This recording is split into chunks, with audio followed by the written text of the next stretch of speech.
Galactic Astrophysics with Franz Bauer. Well, I'm supposed to introduce Franz, but hopefully he made my work much easier by showing these slides with his resume. But anyway, Franz Bauer is professor at the Instituto de Astrofísica na PUC de Santiago. He did his graduation at the University of Michigan, PhD at the University of Virginia, as you can read there. If I say something wrong, please correct me. And he did his postdocs in different places, like Pennsylvania State University, University of Cambridge. He was awarded a Chandra Fellowship, and he did his postdoc during that, being a Chandra Fellow at the Columbia University. And then he moved to Chile as a professor. His research interests are very wide. They range from supermassive black holes and HN, which is, as you know, the main topic of this lecture. But it goes to late stages of stellar evolution, like supernovae, transients, gamma ray bursts, and Kirov as well. And basically, he covers a lot of astrophysical topics and multivariate follow-ups from X-rays to radio, basically. Except with gamma ray, you cover all the spectrum of the of the range of the electromagnetic spectrum. So thank you for accepting giving a lecture here. The scheme is the same: 1 hour and 10 minutes plus 20 minutes questions.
Okay, so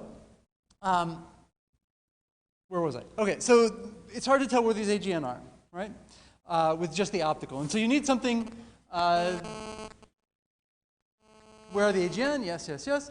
And so if we move to the X-rays, and this is now a color image in the X-rays, which is a little weird, but nonetheless, you can see now there are a lot of X-ray sources. And so these X-ray sources are generally not from galactic populations, but they're from something else. That something else is an active galactic nucleus. Okay? And so these are essentially pinpointing where we will have supermassive black holes in the universe, or at least in this small patch of the universe. Okay, so coming back to things, what is an active galactic nucleus? Can anyone tell me? This is interactive, by the way.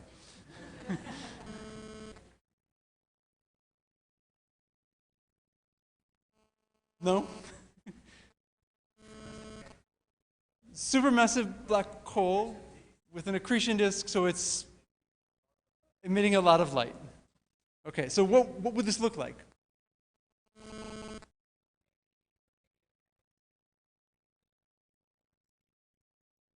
Well, let's make it a little bit more basic. So what is it going to look like? It's going to look like it has a strong non-stellar point source in the middle of the galaxy, right? Which gives it its name, active galactic nucleus. So it has a non-stellar emission, and so you can see here, this is some Hubble HST imaging, early, because it's the planetary camera, which has since died many years ago. But you can see that there are these apparent stars in the centers of all of these galaxies. Right? And this is because there are black holes in the centers of all of these galaxies that are actively accreting mass And that's making light. Lots of light from a very small source, hence they look like point sources. If you move into the X-rays, that's a non-thermal process. And of course, these galaxies are emitting lots of light in the stars, right? Manuela talked about that a little bit already. And so it's maybe harder to find the AGN here. They have to be pretty bright to rise above the galactic emission or the stellar emission. But in the X-rays, there's much less competition, much less contamination. And so effectively, you make an X-ray survey, and you find a bunch of point sources, and they almost all coincide with the nucleus somewhere and are in active galactic nuclei. OK, so the other thing is that AGNs are intrinsically bright from essentially the radio through the X-rays, even gamma rays in some cases. And so you can say, oh, this is a radio galaxy. This basically what he's saying is that this thing is really bright in the radio, right? And so if you look at the SEDs, this is the frequency, so 10 orders of magnitude, radio to X-ray. This is the flux in some units. And so plotted on here in bold, in red, is just an early type galaxy. So it's a galaxy with some passive stars, kind of slowly evolving, but no young star formation. And so what does it look like? You have essentially some old stars here, which are in the optical, which are dominating the emission, right? So if you integrated this up, most of the luminosity would come from this peak here, which is the stellar peak. And you have a little bit of X-rays here, but or UV, very faint from AGB stars and things. You have a little bump here. That's from whatever trace amounts of dust still exist in this galaxy, but it's not much, so the dust is absorbing some starlight, but it's pretty weak, right? It's definitely not dominating this spectral energy distribution, is what we call this. So we can think of another type of galaxy, which is very actively forming stars. So you form some young stars, you have lots of blue light, right? And so this blue SED here, you see lots of UV light from the very massive stars, which haven't died yet. You also have lots of gas and dust, and so that gas and dust absorbs a lot of the UV light, and so you see a big bump in the infrared. In fact, the bump in the infrared is bigger than the one in the ultraviolet, so more power is coming out there than in the stars themselves. Right? So you say this is a very obscured galaxy. So those are essentially the two types of galaxies the AGN would sit in, and so you would expect something above that if the AGN was being powered very strongly. If it wasn't, well, it wouldn't be very active, and so we wouldn't really see it. And so it would be hard to distinguish from these two templates. You might see something in the X-rays because there's less contamination there because it's very weak here, and so maybe you see something there. But if you start to turn on the accretion a little bit more, the AGN comes up, and it doesn't come up everywhere all at once. There are different emission processes, right? So you see that the stellar bump, actually, if you start turning up the AGN, there's still lots of contamination from the stars. So that's actually the last place you'll see the AGN as you turn up the accretion.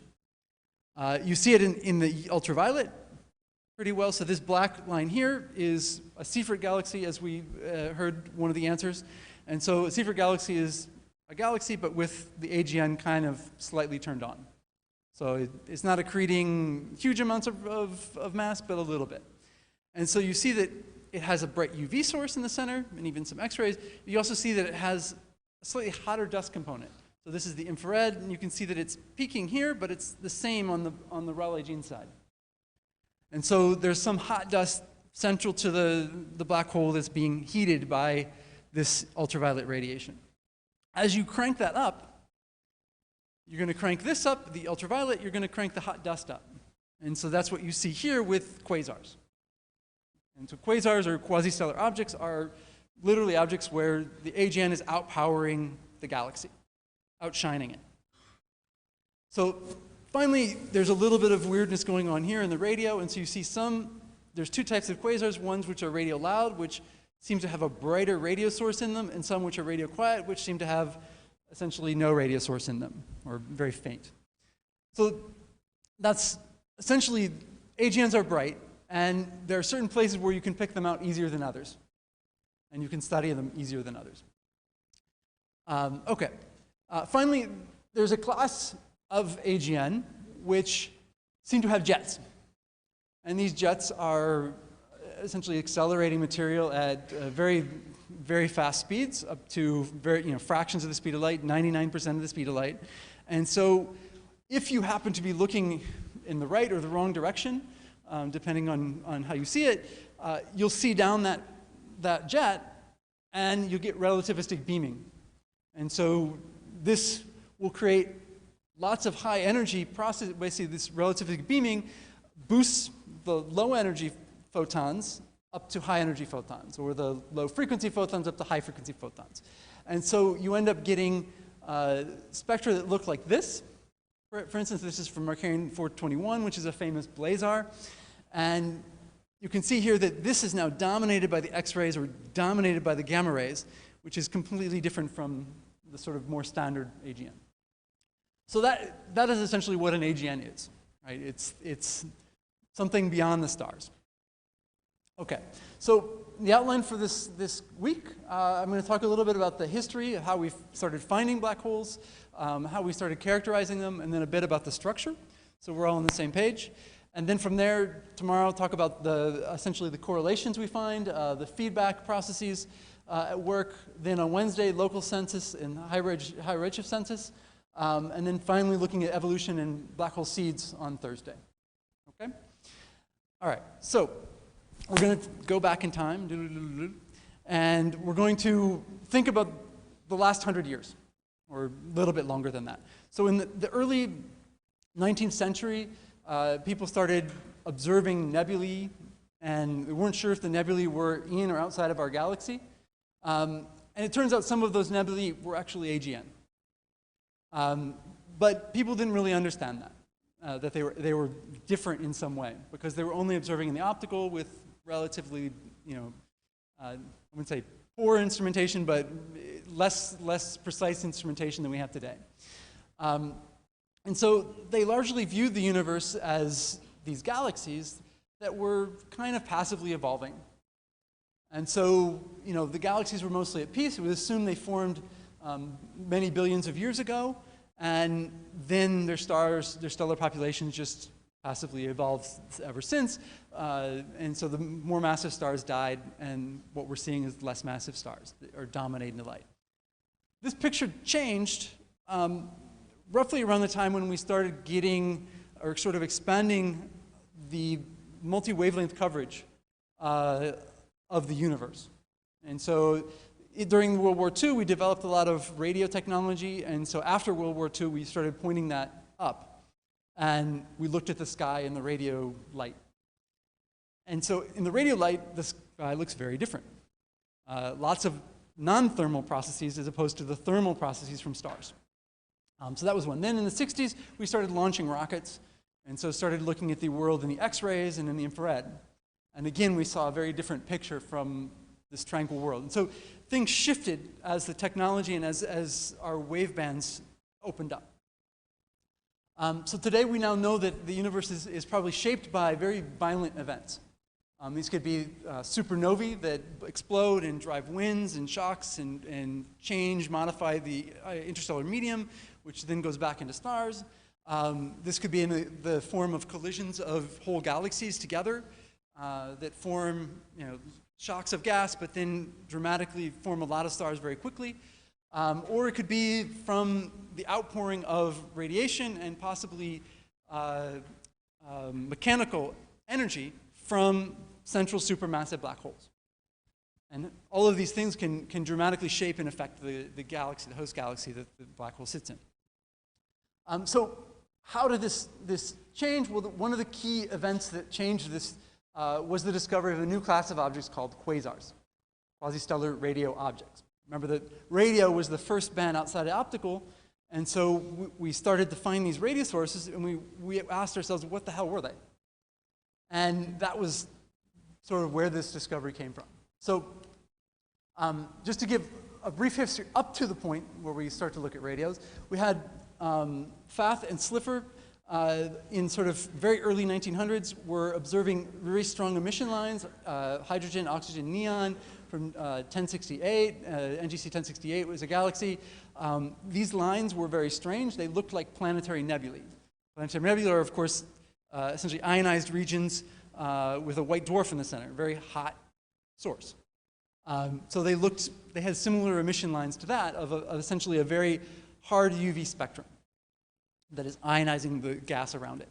Around 1913, Curtis actually detects an optical jet from M87. Doesn't know what it is, it's just this weird nebulosity that he sees in the image, but the signs are already starting to be there.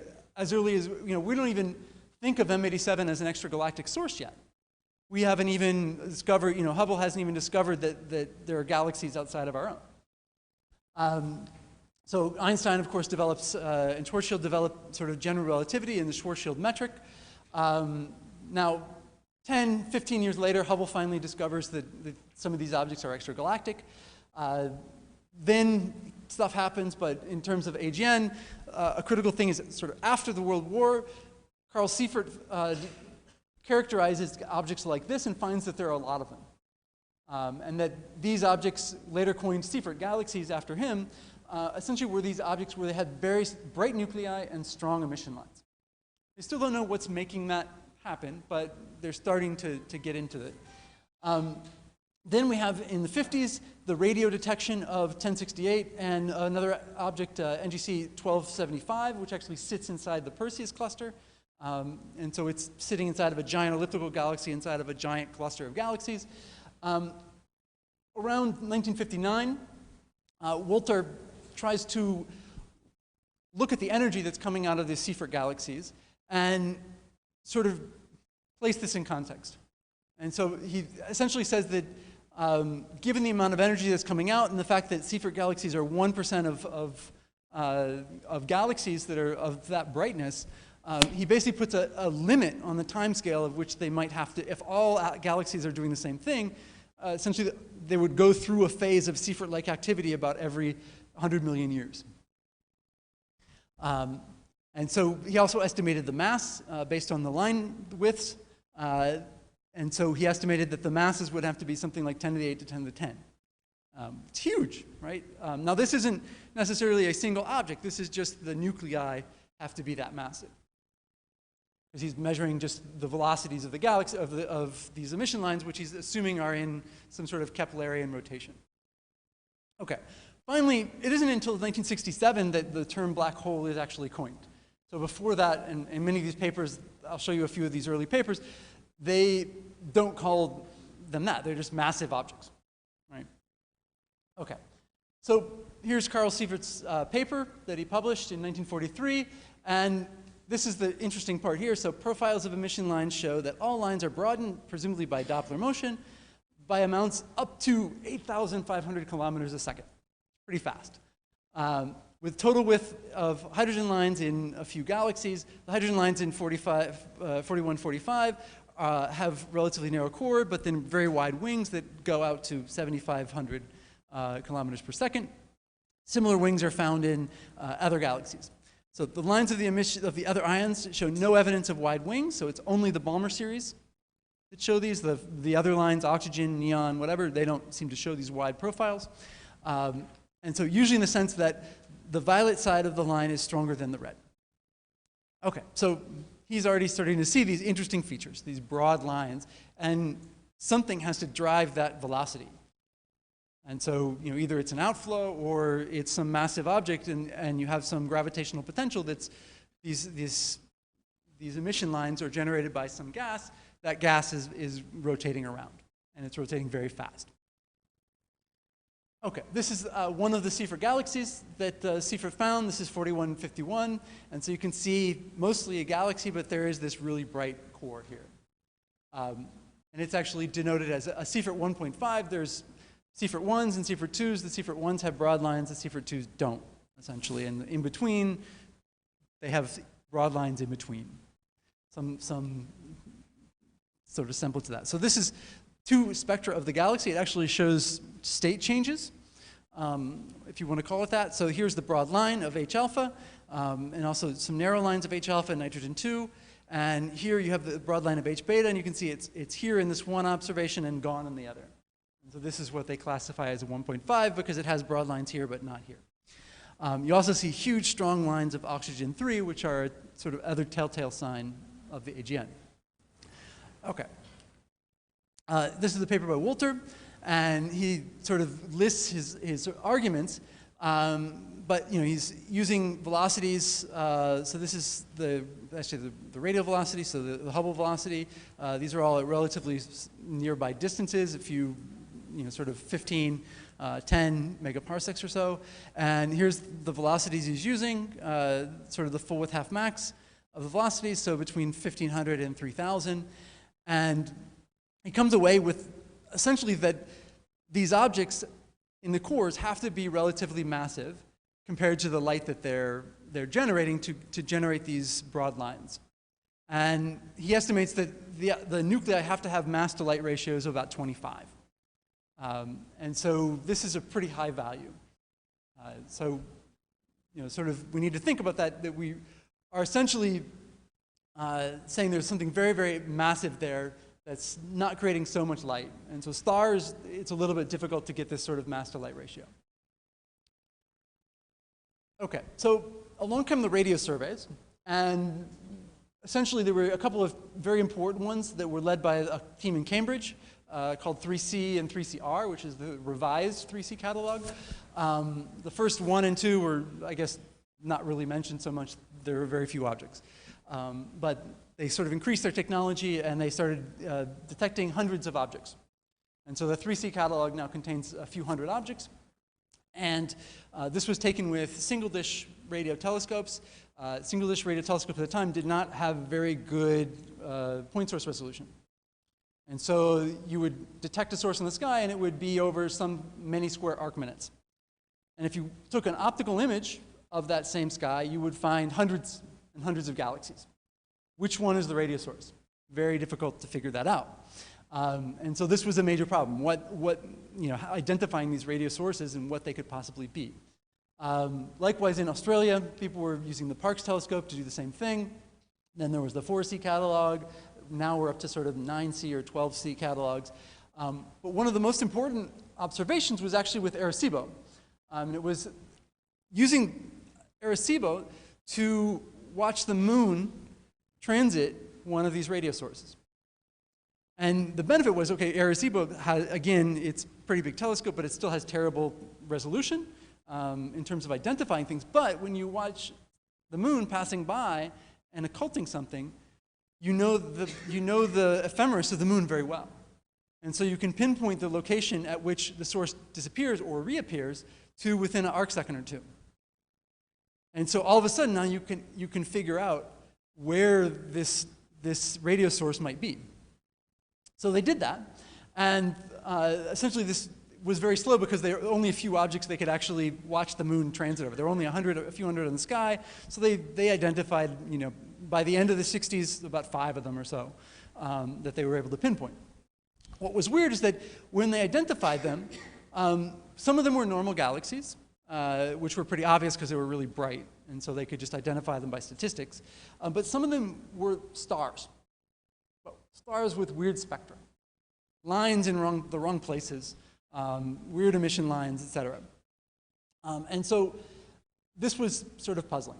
And this is the setup. So you have some error box this is your radio source error, and you have many, many sources here. You let the moon pass through, and you watch the flux go. And so this is actually the egress, so the moon's already passed this source, and you see it brightening up again. And so first you see a little brightening and then a second brightening, and it's depending on the spectrum, B brightens more than A or so forth. And what you're seeing is this source with this jet as the moon is passing this way. And so you're able to identify this source precisely, and you go and take a spectrum of it, and you're not able to really understand what the spectrum is. And so Martin Schmidt took the spectrum of this object, and eventually he figured out what it was. So this is the spectrum here, and he compared it to a stellar spectrum like this, and he noticed that there was a huge shift in the emission lines. So essentially H delta, H gamma, H beta weren't at their normal wavelengths, here, here, and here, but were shifted to the red. And so this redshift was about 15 or 16%. So this was, amazing at the time. So he published this in Nature. This radio object, star-like object with large redshift. He was on the cover of Time magazine, which was, a huge feat for an astronomer. And so he realized that this spectrum was essentially just very, very hot gas with some central source that was at least 10,000 Kelvin. And so pretty soon, he went out and observed other radio sources that were identified, and he got further and further redshifts. And so, you're now sitting out there at redshift 0.4, which was really the high redshift universe at the time. And so, people were really excited, exploring the edge of the universe. So this was pretty exciting. Now, once they detected this object, they detected the redshift of the object. What did they have? What could they do with that? They now know intrinsically what the luminosity of the source is, right? This source has a beam magnitude of around 13, and so you can convert that to so beam magnitude is 13. At the redshift of 0.158, essentially it's sitting at around 470 megaparsecs away. So with this luminosity, or this magnitude, you can convert that to a flux, which is not very interesting, but you can convert it to a luminosity, which is interesting.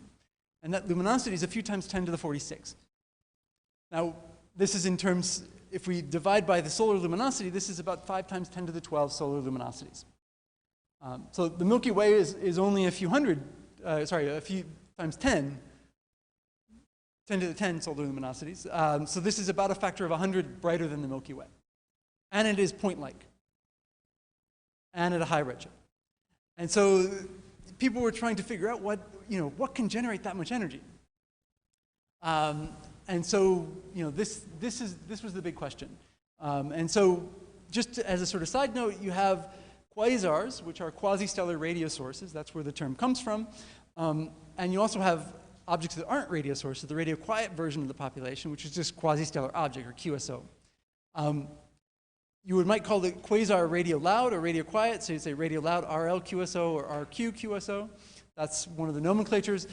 However, in the last 10 years, 20 years, people have just started using quasar for everything, which is a little bit annoying if you like semantics, but that's how it is. So you might see the term used interchangeably. So the important difference here is that the quasars end up being much bluer than main sequence stars, even very young stars. And so you can see this here. This is from Sloan. And I've labeled here the differences. So the stars are in black. And in fact, then they become contours because there's so many of them. And so you can see this is blue in these colors. And this is blue in these colors. Blue in this color, blue in this color, blue, blue. And so the point is that the quasars tend to be the bluest part of this ensemble of point sources. And they tend to, in terms of this color versus magnitude, they sit in a very particular region, which is kind of offset from the stars. And so you can use these colors to pick out quasars. And so once people identified enough radio quasars, they said, these things look really blue. Let's just take a couple of images and look for really blue objects. And all of a sudden, they found the radio quiet versions of quasars. And it was much easier, because they didn't have to wait for the moon to cross the radio source. Or wait for radio technology to improve. And so this is kind of how this field bloomed, and how people were able to find hundreds, thousands. Now we're at many million quasars that are known in the universe today. So no one expected them to sit at these high redshifts. And as we've been pushing out, we're now at a point where we have the highest redshift quasar is now 7.5. Right, so it's actually now closer to the edge of the universe than what Martin Schmidt had discovered, but still kind of right at the edge of where we can really see. Within about 1 year, the interpretation was made that this was a central supermassive object with material accreting onto it, and that can generate the luminosities that we see. But the masses have to be ridiculous. They have to be 10 to the 8 solar masses. Okay, so I'll take a little sidestep here and sort of remind you, if you don't already know, about the concept of Eddington luminosity, or the Eddington limit, which is the maximum amount of material that an object can accrete before, essentially, as you're accreting the material, it heats up, it generates light, and that light wants to escape out isotropically. And so if you keep accreting material, eventually that light will have enough radiation pressure that it will push the material back out. And so it'll stop the flow of material in, at least in an isotropic sense. And so this works for stars, stellar winds, also for black holes. And so it's a balance of radiation pressure and gravity in hydrostatic equilibrium. And so once this is sort of violated, you'll want to go and maintain that equilibrium by pushing material out and stopping the flow of material in. So the Eddington luminosity is given by these wonderful constants here, but mostly the most important thing is this m, which is the mass of the massive object. And so it's proportional to the mass of the object and some constants.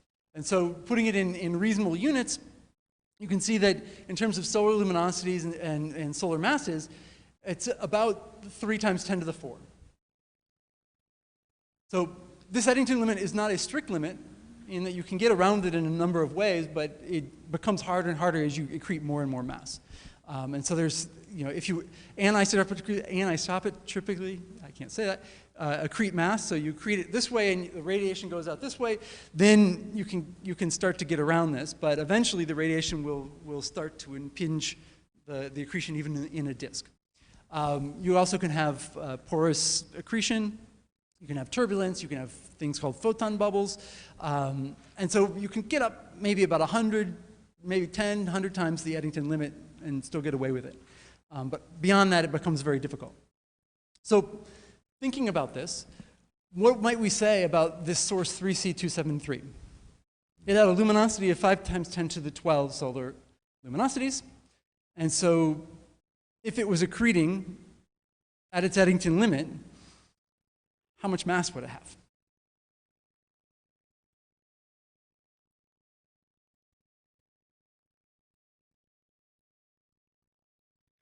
A lot, yes. Can you quantify that? To the order of magnitude. So to an order of magnitude. So about 10 to the 8. The black hole would have, right, so you have 4 plus 8. That would give you 12. And so a few times 10 to the 12 is what we need in luminosities. Okay?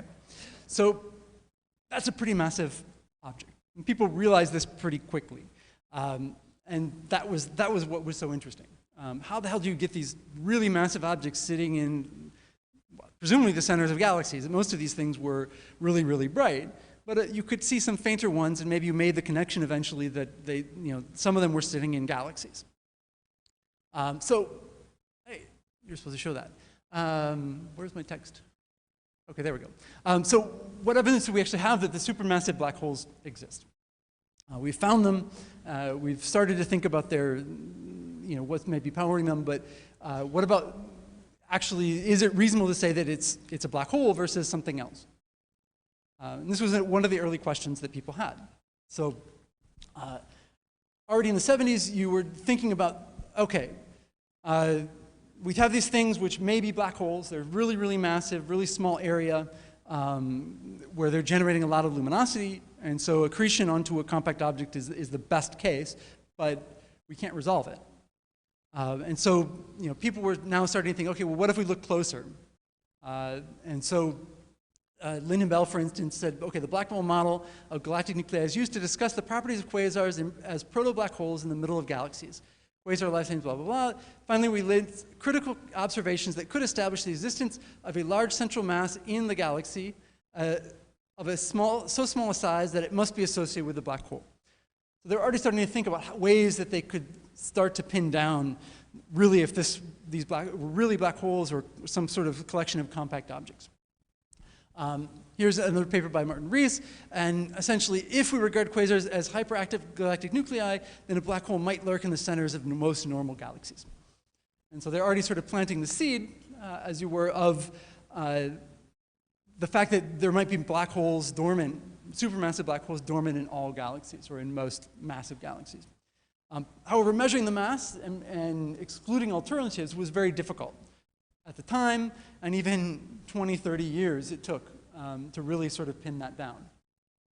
So this is the center of our galaxy, the galactic center region. This is in a radio.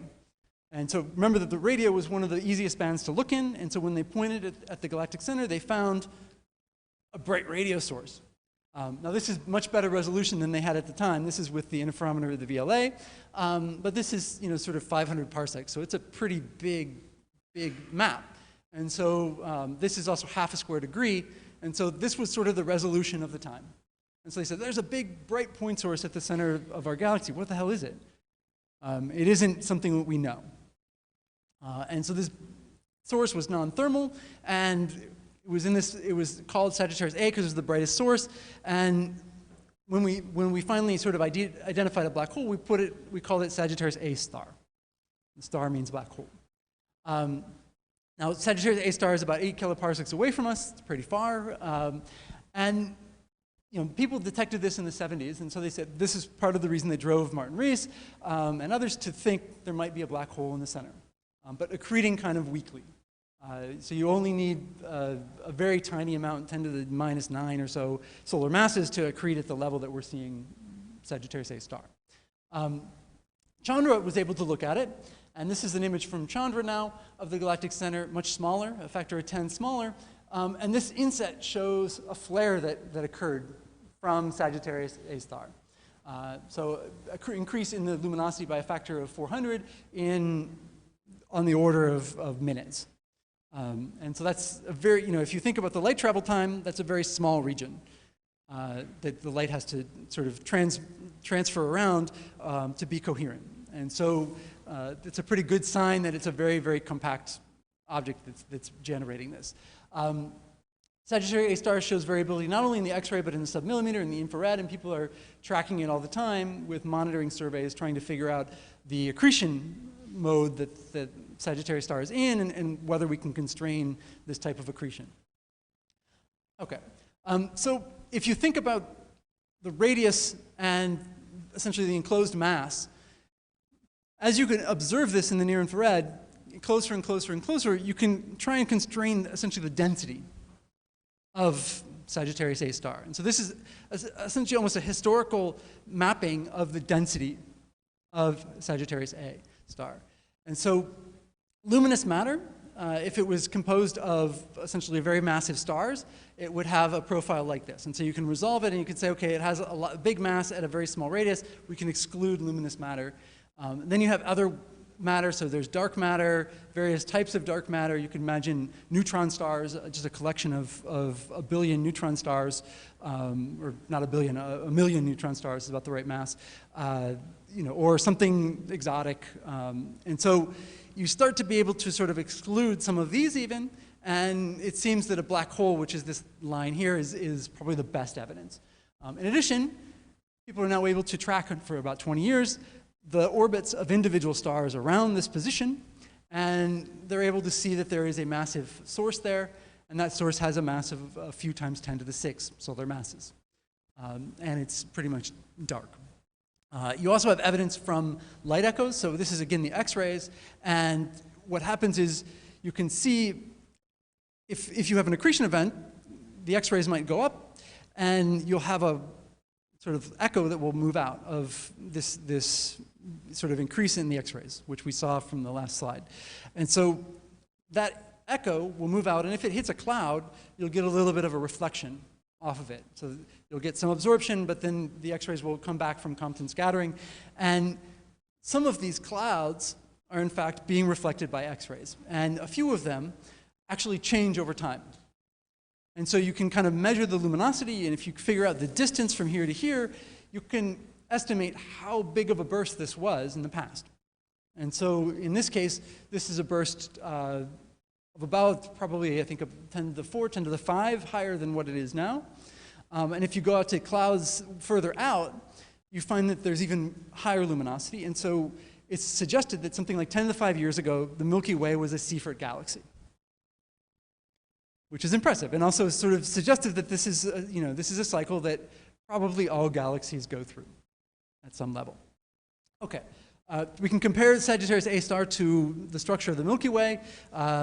Milky Way has an absolute magnitude of this, minus 21 more or less, a total mass of around 6 times 10 to the 10, a bulge to disk ratio of about 10, dark matter content, which is almost an order of magnitude more than the stars. The galactic center region has something like 10 to the 6 solar masses in it, or sorry, this is a globular cluster. So globular cluster is about 10 to the 6 solar masses, and then the black hole, which is measured from the stars, is around 10 to the 2 times 10 to the 6, or 3 times 10 to the 6. So essentially, the black hole is the same mass as the upper end of globular clusters. It's around a factor of 10 to the 4 smaller than the total mass of stars. It's around 10 to the 3 smaller than the total mass in the bulge. I'm sort of prepping you for later classes. And you can also look at the scale, right? So we're talking about very sort of 0.002 parsec is the closest orbit, and here's this object here. And then you have this scale here, which is the Milky Way, which is 10 kiloparsecs or so on a side or in radius. And so you can already start to think that we're going to see some objects where this object here is producing radio jets that go further out than the galaxy, which is impressive, particularly considering that it's a very, very tiny thing, but it's able to create a lot of energy, and that energy is potentially able to affect the galaxy. Okay, other evidence, there's dynamical evidence with the very, very long baseline array, essentially looking at masers, maser emission in the sort of outer accretion disks, very dense material, and so you can get this mazing effect that goes on, which boosts the emission lines, and you see rotation up from a warped disk, and that is fit by this here, and suggests, again, a mass of about 4 times 10 to the 7 in this object. Now, masers, you need a very special alignment, so it's difficult to do, but you can do this in now probably a few dozen, at least, galaxies. You can map out what the potential mass is. In the X-rays, you actually see this is the iron K alpha line, and the iron K alpha line comes from a region very, very close to the black hole, which is affected by the gravitational potential there and actually relativistic effects. And so you see this line here, which is due to those relativistic effects. And you can suggest that this actually measures the spin of the black hole, and then it's suggestive that there's black hole sort of there. You probably all were around a few months ago when this image hit the scene. This is from the Event Horizon Telescope, and this is an image of M87. I actually should say M87 star. So it's the second black hole we've actually been able to sort of confirm in this way, and it has a mass of around 6 times 10 to the 9. So a much, much more massive object, and so we can see essentially the radio emission that is around this black hole, which is just seen in shadow. So we can't actually measure the black hole. In fact, this is a few times larger than the event horizon radius, but it's the first sort of direct evidence that this is consistent with sort of gravitational forces, relativistic, basically relativistic gravity around a very massive object. This is direct imaging. We're only able to do this essentially for this one object. We'll see probably next year. They're trying to do it for Sagittarius A star, and so we may see a similar image for Sagittarius A star very soon. Then there's lots of indirect imaging. And so what I mean by indirect imaging is here is, again, MA7, this time in the optical, and this is this jet that's coming out that Curtis saw over 100 years ago. But it's a good indication if we track it all the way back, it's coming from here. It's coming from sort of this inner radius. And so this is, again, suggestive that there's a black hole. It's not so easy to measure the mass, but it's sort of indirectly pointing to the fact that there's something very interesting going on in the center of this galaxy. Okay, so let's come back to how AGN are powered. So we have some sort of material that's falling into the black hole. You also have possibly a jet, which we've seen now. You have maybe some molecular gas around it that's feeding the accretion disk, and you may have magnetic fields in the accretion disk, which are sort of linking around and reconnecting in portions of the accretion disk. So what do people have to say about this? So remember, Schmidt published his result in 1963. Within a year, people were talking about how you could power these things. And so this is simply accretion of interstellar matter by massive objects. No black hole yet, 1964. So observations of quasi-stellar radio sources have indicated the existence in the universe of extremely massive objects of relatively small size.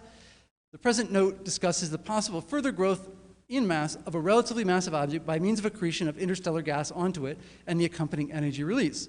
Although there is no evidence for, and possibly some evidence against, a quasi-stellar radio sources occurring inside ordinary galaxies, for the sake of correctness or concreteness, we consider the fate of an object with sort of 10 to the 6 solar masses in an ordinary spiral galaxy.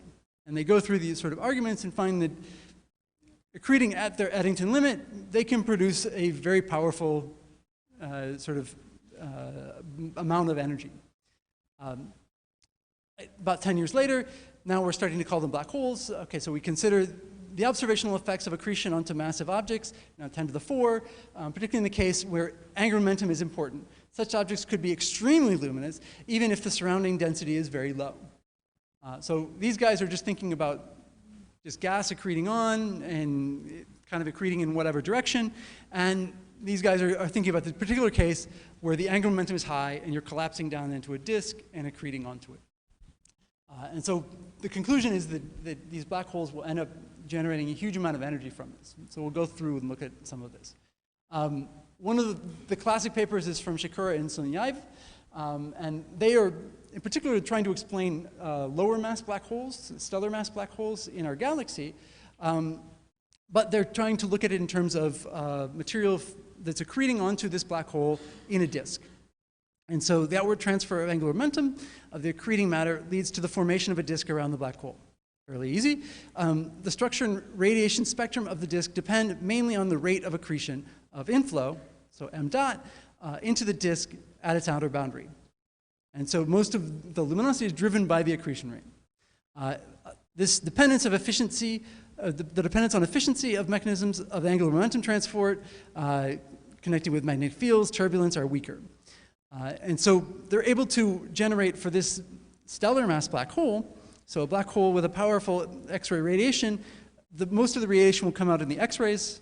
That's because the accretion disk is going down to a few radii of the black hole, of the event horizon, and at that sort of size, you're going to get a temperature of 10 to the 8 Kelvin or so. So you're going to, if it was thermal, you would emit in the X-rays. And so the luminosity that this is generating is about 10 to the 37 to 10 to the 38. So about 10 to the 4 times the radiation from the sun. Okay? Just from a stellar mass black hole. And so what was interesting about this, if you crank up the black hole mass, you crank up the luminosity, you make the disk bigger. And so instead of it emitting mostly in the X-rays, as you move the disk out in terms of physical size, you end up going to lower and lower wavelengths, so you start emitting in the ultraviolet. And so supermassive black holes, this is a prediction, they will emit mostly in the ultraviolet. They will have huge luminosities. They may be a little bit difficult to see because the ultraviolet is easy to obscure. If you have any dust in the way, you might not see it. And so it makes it a little bit more difficult to see than the X-rays. Okay. And so they give a sort of formula here, which is essentially the luminosity will roughly equal 10 to the 38 times the mass of the source. And so if we go back to 3C273, and we think, okay, it had a luminosity of, well, it was 10 to the 12 in solar luminosities, and so that would be roughly 10 to the 45 or so in actual luminosity.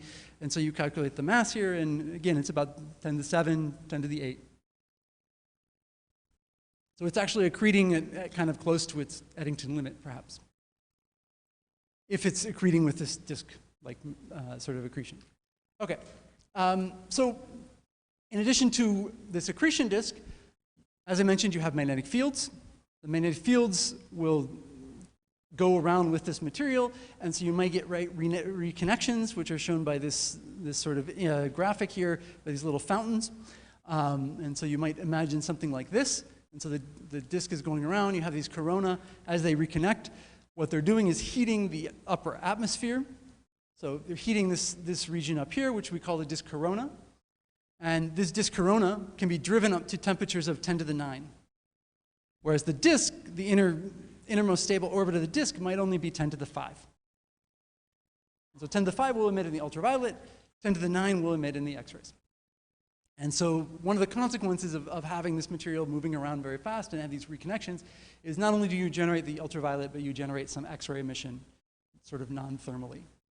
So it ends up being, it's heated up to this temperature, but then you actually end up having other processes which tend to move it away from a single sort of thermodynamic equilibrium. Okay. Just also to note, we'll talk a little bit about this. Here's the black hole in the center. And so this is what a black hole might look like in terms of given a Schwarzschild metric. So you have the event horizon here, and that's one Schwarzschild radius. The singularity is inside of this, so the event horizon is essentially where you can no longer see anything escaping the black hole, right? Light, even if it's moving directly out, will never reach us. Beyond this, you have this radius here, which is another 1.5 Schwarzschild radius, which is the photon sphere. So a photon going in a circle, well, moving around or orbiting the black hole will go in a circle at this radius. And you have the ergosphere, which is essentially dependent on if this black hole has a spin or not. And so this ergosphere can move out or in, depending on the spin. So we can think of the two types of accretion that I've mentioned. One is this disk accretion, which was sort of promoted by Sunyaev, Shakura and Sunyaev. And so you have a very high Keplerian angular momentum in the gas, and so it collapses down into a disk before it ends up being able to accrete, and you lose, you absolutely need some way of losing the angular momentum within the disk, which is still sort of unclear, but the critical thing is that you have essentially in the inner portion of it, you have a very important source of dynamical support. So when the disk is Keplerian, effectively ignoring the general relativistic effects, at least you have centripetal acceleration, which goes as sort of r to the -3, and this ends up being steeper than the gravitational acceleration of r to the -2, and so you end up with sort of support close to the black hole.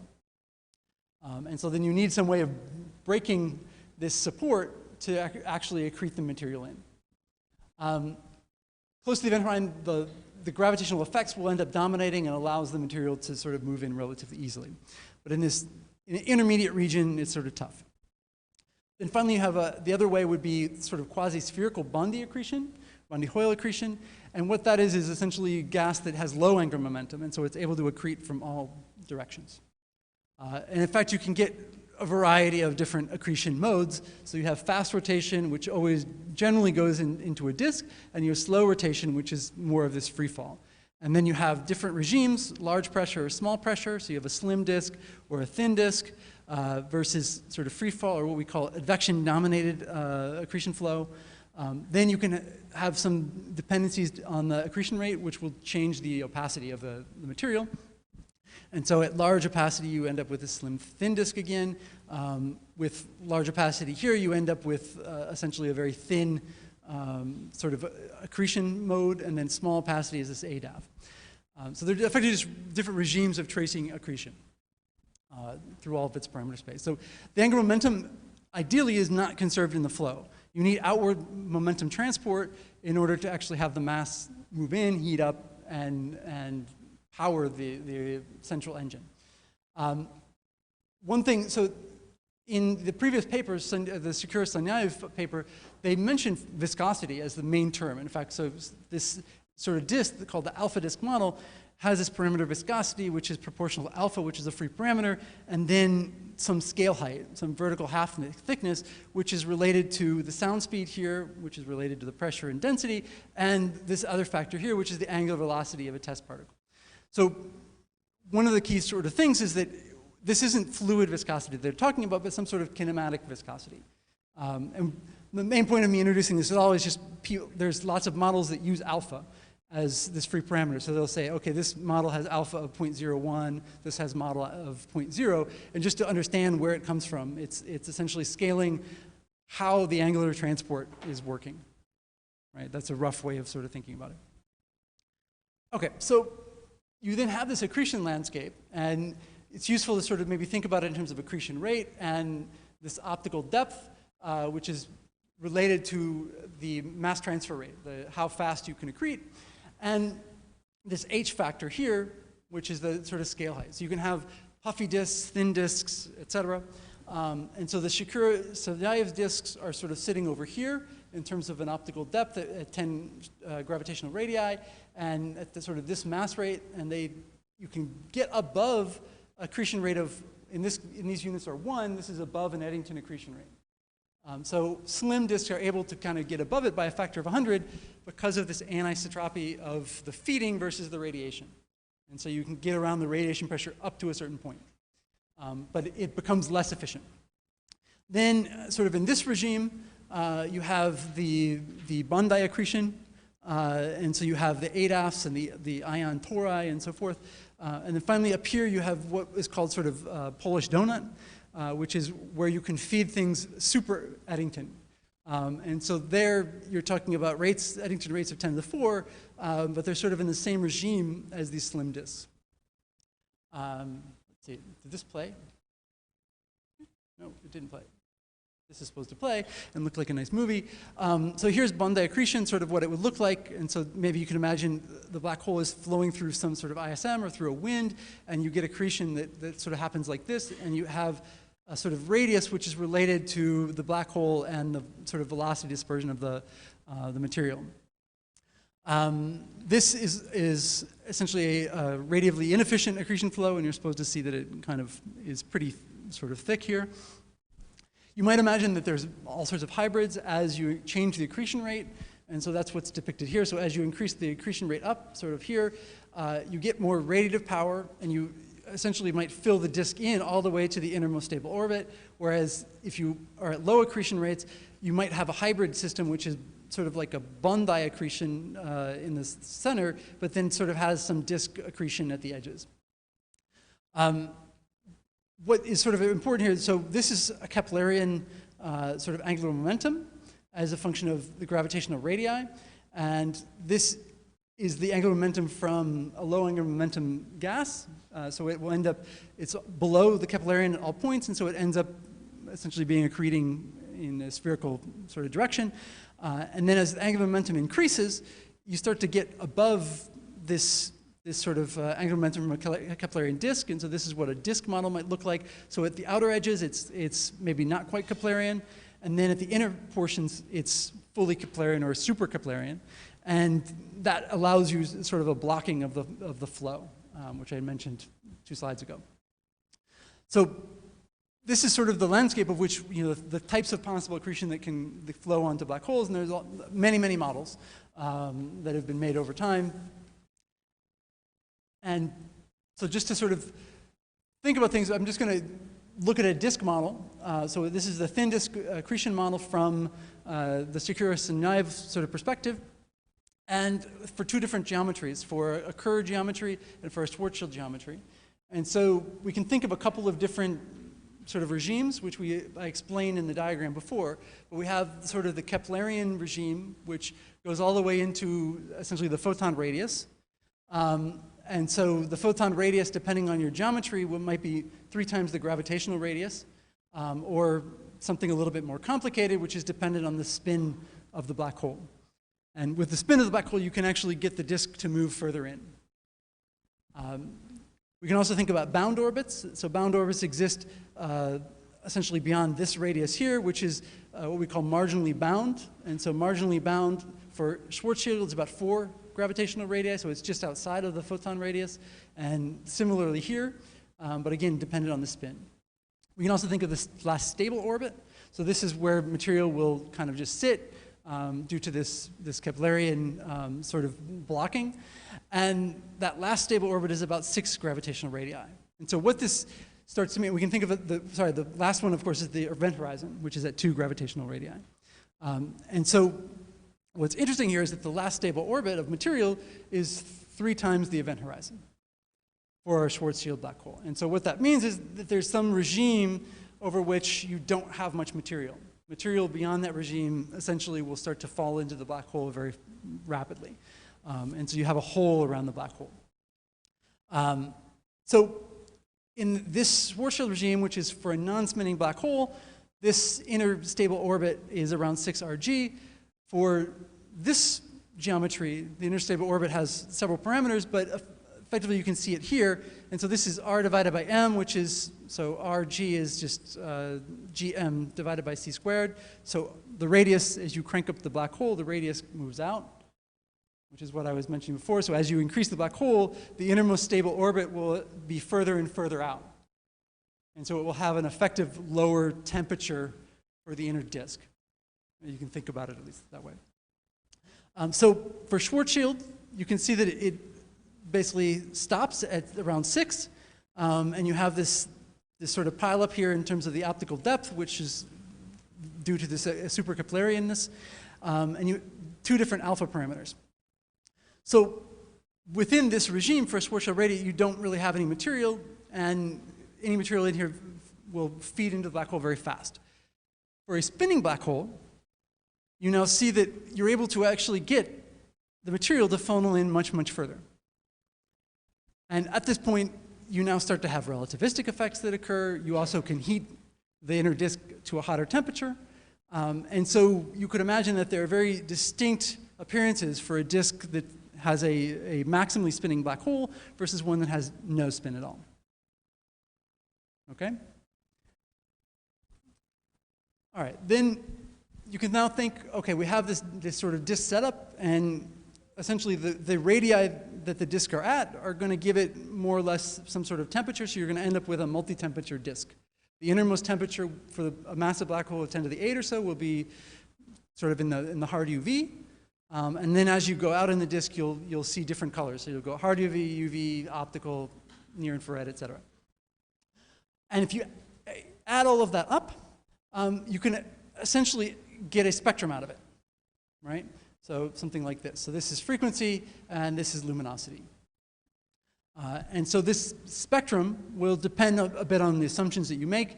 So I'm looking sort of at the Shakurov-Sunyaev model, but there are other models. There's a beta disk model, there's radiative inefficient disks, there's ADAFs, there's super Eddington Polish donuts, et cetera. So they will generate somewhat different spectra for their disk. But the point is that here's a black body, so that would be a single temperature, and so the disk is multi-temperature, and so it ends up going into a harder sort of UV regime, generating a lot more UV light than a normal black body would. And you can see that there are a couple of differences depending on whether you assume Thomson scattering and you get a very hard UV, or Compton scattering, aka relativistic effects, where it sort of truncates the amount of UV radiation that can be sort of made. And so you end up more or less with a spectrum that looks like the black line. And then as you increase the accretion rate is related to the volumetric luminosity, but also it will change a little bit the innermost, actually no. So you have the luminosity is related to the accretion rate, and so this is a fixed accretion rate here. So accretion rate of about 0.3 times the Eddington with the alpha of 0.01, and you then increase the black hole mass. And so remember the radius, the innermost stable radius will move out with increasing black hole mass, and so your innermost sort of temperature will move down. And so you can see that here, a 10 to the 6 solar mass black hole is able to generate photons up to 10 to the 17, whereas a 10 to the 8 is maybe a factor of 2 below that. And so you have some predictions here. Vivian.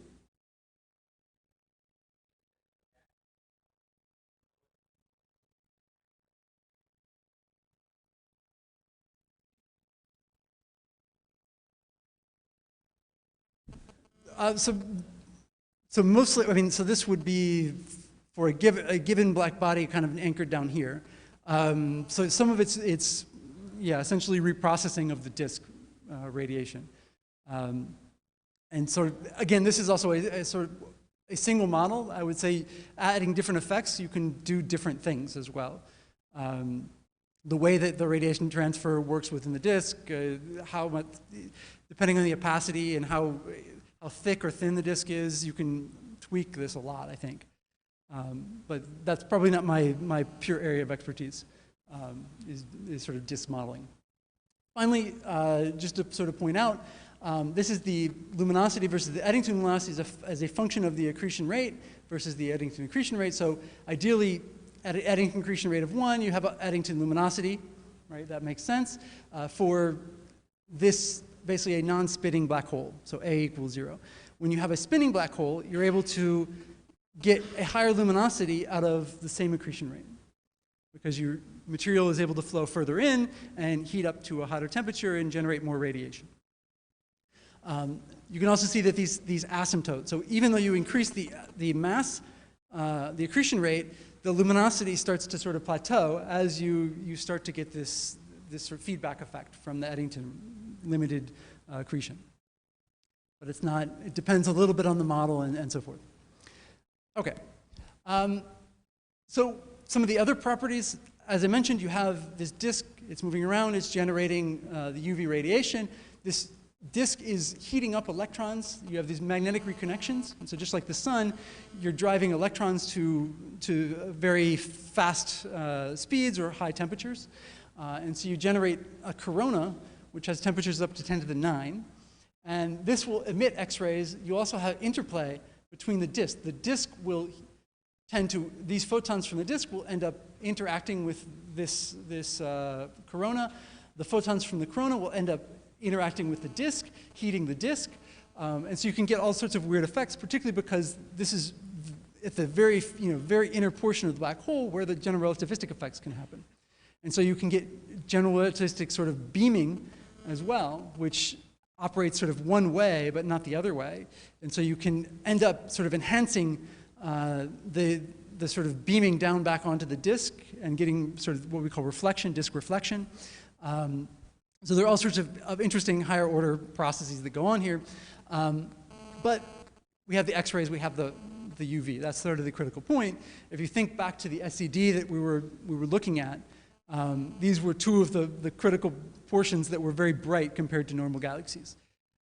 This thing doesn't sit in an environment by itself, right? But it sits at the center of a galaxy. Usually that galaxy is going to have lots of stuff nearby. So you might think of it, these are all of the gas clouds, and we're looking at sort of this gas cloud kind of edge on, and we see a little bit of the emission from the inner accretion disk, but we might be obscured from this. So there's lots of gas and dust here, and that gas and dust can do a bunch of things. So very close to the AGN, this UV and X-ray radiation is going to ionize the gas. And so you'll get recombination, and you get recombination lines. So in addition to the continuum in the UV and a continuum in the X-rays, you'll get some emission lines from these clouds. If the clouds are very, very close, they're rotating around very fast, and so they will impart a Doppler velocity on them, and that Doppler velocity will then be seen in the line. And so when you look at the Balmer line, for instance, from one of the Seyfert 1 galaxy, you see this broad line, that's because that emission is coming from gas in here. And as you move further out, the velocities are slower, and so the line width becomes narrow. And so Seyfert 2s are galaxies where you only see this narrow line component. So it might be blocked by this material somehow. In addition to this, you have some inner region here where the UV radiation and the X-ray radiation are strong enough to destroy molecular bonds and destroy dust. And so there's a dust-free zone in here as well, where you only have neutral or ionized gas. Outside of that, you'll have a sort of dusty region, which we sort of can denote as a torus, but really it's just molecular clouds that are kind of making up something that's kind of donut-like, but this is just material moving around this galactic center, as it should, with some angular momentum. In addition to this radiation will drive winds. You have radiation pressure, this, again, just the Eddington rate, right? So you have some radiation coming off of here which will drive material out. And so you also will have maybe potentially outflows coming off of this regime as well. Beyond this sublimation, the dust is going to efficiently absorb most of the radiation. So if you're looking this direction, you really just won't see this object at all. You'll just see the emission up here or down here. Whereas you're looking this way, you're going to be able to see everything. Okay, so coming back to this SED now, We're able to explain the big blue bump. It's the accretion disk. We're able to explain the X-rays. It's the halo or the corona. This infrared bump is this material here. And then we have this last portion, the radio, which actually is a little bit difficult to explain. And so some objects, the majority of objects don't have radio emission, and some fraction appear to have radio emission. Why? Okay, so the radio properties. About 10% of AGNs are what we call radio loud and have this elevated radio component. If you look at them, many of them look like this. So this is M87 again, and so here you see this inner jet. In fact, this is very, very tiny. We're now resolving sort of at the parsec level, and you can see this jet moves out, moves out, moves out, and it's collimated the whole time. And now we're talking about sort of scales that are now galactic, many kiloparsecs, but this jet is still very highly collimated. And so if you think about this diagram back here, actually it's too far back, if you think about this diagram, the magnetic fields are laced through here, and this material is moving around, and so you can imagine that you might end up getting some magnetic fields which are sort of bound up here and might actually exit and create what we call a magnetic sheath. And these magnetic fields are wrapped very, very tightly, and the material inside of that is able to be accelerated. Most of that is electrons, but that'll emit radio emission via synchrotron radiation. And so this jet is able to sort of stay very, very tightly bound out to many, many kiloparsecs. We don't really fully understand why, but it's clearly observed. And then finally, you can get out to very, very large scales where you see radio lobes and all sorts of structure. But this all comes from this inner accretion disk and this winding of the magnetic field. And this is what gives rise to this difference. So 10% of the objects have a radio jet for some reason. Could it be an evolutionary effect? Could it be a temporal effect? So maybe all galaxies go through this and we only see them 10% of the time. We'll see. Okay, this is just an example of looking at, this is the radio, and you also see the jet in the X-ray. This is Centaurus A, the galaxy, so actually the nucleus is obscured, but these are the radio jets here. And if you look at this on the sky, this object is at 4 megaparsecs, so it's a relatively close galaxy. If you look on the sky, these are the radio lobes, and this is the moon. This is many squares of degrees on the sky. If we had radio eyes, this would be the thing we would see on the sky, brighter than the Milky Way galaxy. So it's very impressive. Okay, so finally unifying the AGN classes. We had the type 1s and the type 2s. I think I can do it. We had the type 1s and type 2s. They have narrow lines and broad lines. Essentially, Seyfert 2s only have these, what we call forbidden lines. They're also present in the Seyfert 1s, but the Seyfert 1s have this broad component as well. The velocities here are between sort of 350 to 500, and this emission, we can actually resolve it. It extends out to actually probably further than 300 parsecs, up to a kiloparsec in bright objects. And the luminosity seems to scale sort of proportional to sort of square root of the luminosity of the black hole. The Seyfert 1s have this broad component, and velocities up to 10,000 kilometers a second in some cases, with an average of around 5. If you look at the line ratios, the temperatures are much lower than the velocities which suggest that they're essentially gas clouds moving around a very massive central source, or central sources. And these gas clouds would have to be around sort of 0.1 parsec to 0.01 parsec around this massive source. And the luminosity scales with the AGN luminosity to sort of the 0.7 power. In the broadline region, if you look at how many sources there are and what fraction of the total sky it would cover, you can estimate it should be around 10% or so. So this material inside this dust-free zone, you have clouds, but they only make up about 10% of the sort of volume, or maybe even a little less in volume. 10% of the covering factor that you're able to get out. Okay, you also have radio loud AGNs. Fanoff and Riley in 1974 made a classification between FR1 and FR2. FR1 are nuclear-dominated ones, but less luminous. They generally have broad jets with kind of weak plumes, and they're symmetric, two asymmetric jets, whereas FR2s are lobe-dominated sources, very much more luminous than FR1s, and sometimes you only see one jet. And so the other side is maybe there, but this is relatively boosted towards us, whereas this one is deboosted away from us. And so we just don't see it, it's too faint. You also have a class called the blazars, and those are the ones I mentioned we're looking down the sight of the radio jet, and so we have all sorts of non-thermal relativistic processes that are happening. And so this gives rise to many different classes, because depending on exactly how the jet is aligned, exactly the relativistic boosting factor, you get different amounts of high energy radiation for the amount of sort of more normal black hole radiation or normal sort of jet sort of radiation.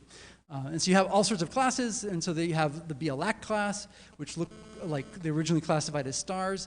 You have the optically violent variables. You have flat spectrum radio sources, and so forth. So these are a lot of different source types with a lot of different properties. And it was very difficult to sort of classify them. And so this was the original taxonomy. So you had Seyfert galaxies with varying properties of the broad line region. You had quasars with different broad line regions, very faint objects called liners with very broad line region or not. You had radio galaxies with broad line or narrow, and so forth. And so this we would call the Aegean zoo. And it was very difficult to think that these were the same objects because of their properties were so different. And so it didn't sort of, people had very strong difficulties unifying these because the sort of source type, which might be an orientation effect, whether it was radio loud or not, whether it was strongly variable or not, and what its bolorimetric luminosity is or not, which is essentially related to the accretion rate. So you can look at the densities of these objects, and so field galaxies are about 1 every 10 megaparsecs or so. Luminous spirals are about 1 every 100. Seyfert galaxies are about 1% of those. Radio galaxies are about 1% of those. Quasars are about 1,000th of the Seyfert galaxies, so very luminous feeding objects are much rarer than less luminous ones. And then you have the radio loud ones, which are really, really rare. There were only a few hundred on the sky. And so it wasn't until the orientation model came around that people started to at least be able to unify the type 1s and type 2s. And the idea was that if you're looking this way, you're obscuring the central region and you just see the narrow lines. And then if you look down, you see the broadline region, the continuum, the X-rays, and so forth. And then if you look down the jet, you see this crazy radio objects. And this helps to unify a broad majority of these things, but not all of them, right? Because some of them, there's still luminosity differences, there's still variability differences, and so forth. And so I'm going to skip through a couple of these. Just the obscure is not only this inner material, but it's also all sorts of stuff. And you also have this variation in the accretion, and so you might have differences in what the spectrum looks like depending on how much accretion rate it's going. And also you might have radiative-driven winds that come off of the highly accreting ones, whereas you might have mechanical winds or mechanical energy from jets coming off of these. Generally these tend to be somewhat more radio loud than these for some reason. We don't really know exactly why. And so the idea is you come away with a unification scheme, which is not only based on orientation, so essentially the inclination, but also is based on power, the accretion rate. Still, you have the dichotomy of radio loud and radio quiet, which we haven't really quite fully figured out yet, when we get the radio loud sources and when we don't. And then you might also have another effect, which would just be the evolutionary status of the object. So you can imagine that there's another axis, whereas you might feed an object, and it might just turn on and look different from something that had been on for a while and was turning off. And so it will probably be very difficult to fully sort of classify the Aegean zoo based as one single object. But we're starting to at least understand the different dimensions of this parameter space and what we can sort of learn from that. And whether this is like, evolution could be cyclical or not. Okay, so I think I'm done, and I'll take questions. Thanks.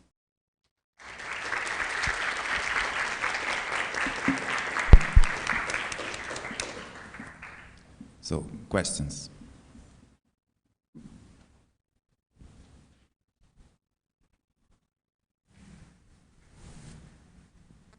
In the structure of the black hole and accretion disk, what is ESCO? ISCO. So that's the innermost stable orbit. So it's going way, way, way back. Did I already pass it? No. No, right here. So stable orbits are essentially ones that are greater than this radius, which is the innermost stable orbit. So this would actually, this MS here is actually, you could replace it with our ISCO. And so material that's outside of that will just be happily rotating around, and then material inside of that will rapidly fall in. Separation between Yeah, two. so essentially below this radius, the material becomes unstable, so it doesn't have a stable orbit anymore, and it will rapidly accrete onto the black hole. And so that innermost stable orbit varies depending on how much the black hole is spinning or what geometry you have, and also possibly general relativistic effects, which sort of come into the geometry.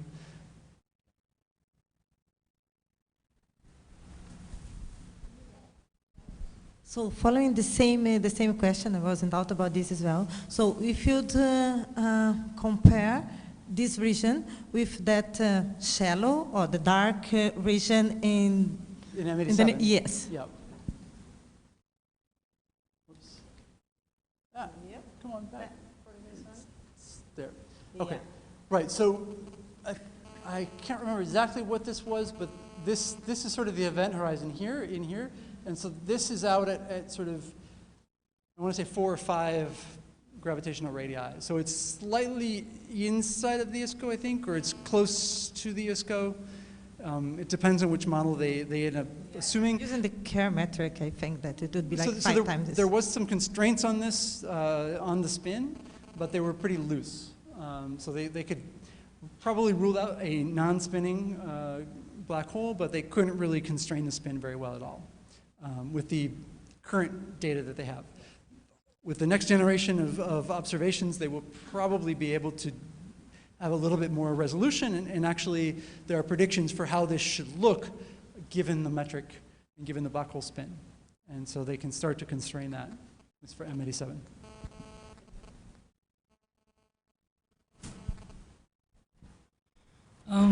Is it possible to say with a little bit of confidence that the light up of a supermassive black hole is the result of two galaxies colliding or interacting galaxies? Because I don't see how a black hole can light up, a supermassive black hole can light up with the huge mass of cloud coming for nothing.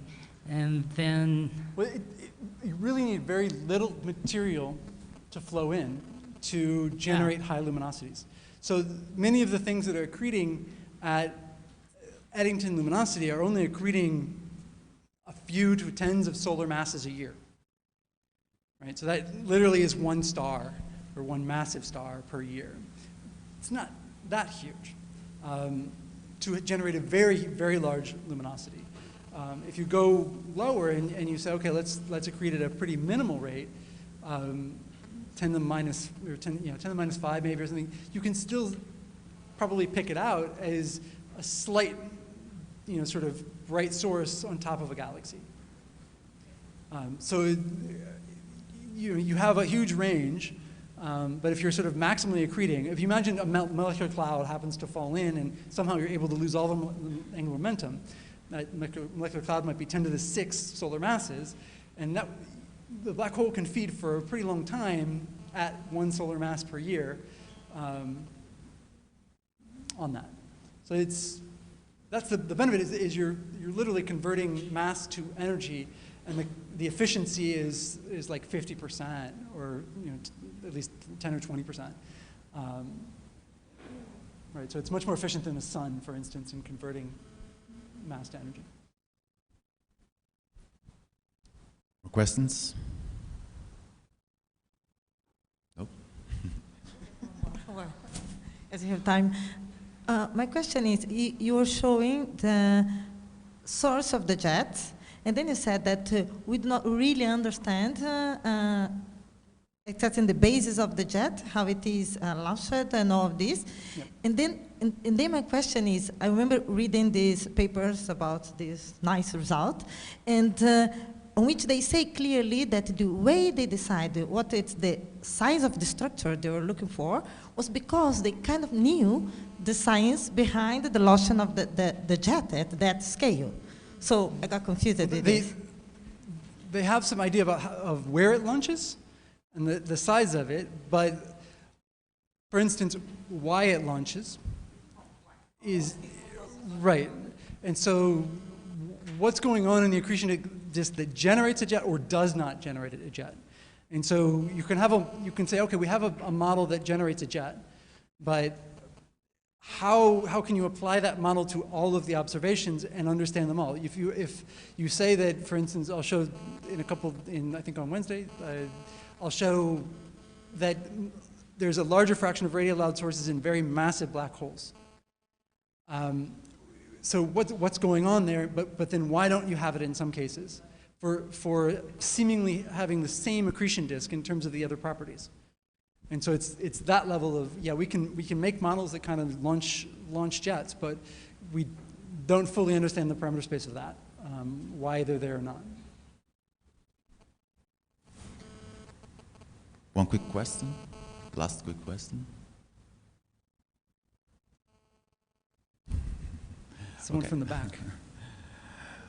Okay, so Wake up back there. Vivian.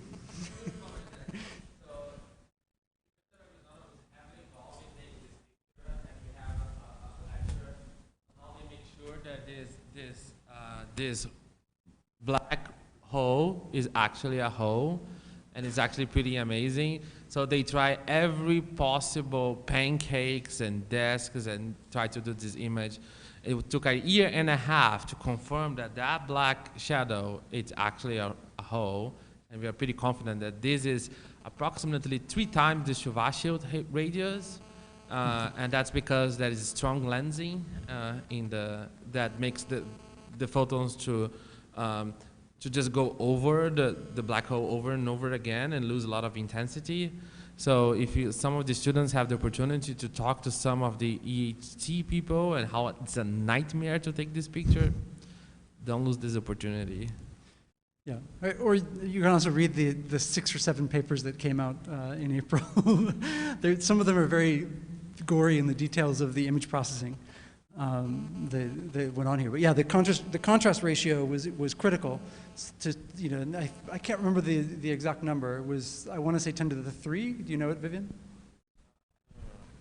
What I do remember is that some Brazilian person put in on YouTube this picture in this software that detect a fake image and said, oh, it's fake, so it must be, false. So I would like to remind the students that this is not a picture, this is a reconstruction of a picture from a Fourier space.